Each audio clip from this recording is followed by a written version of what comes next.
Puan-puan, apa yang paling penting pada suami tahu tak apa yang paling penting? Redha. Bukan nafkah, bukan kasih sayang, bukan cinta.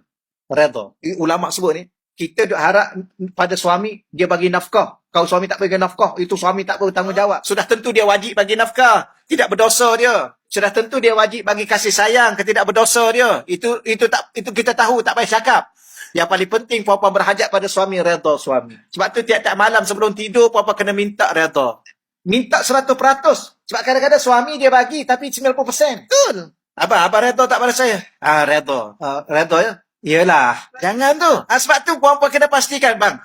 Yelah tadi 100% ke 99 tu? Ya, saya redha pada awak 100%. Baru puan-puan tidur. Itu dalam kitab pada sebut. Pastinya 100% kan? Dia pun diam. Ada benda lagi tu.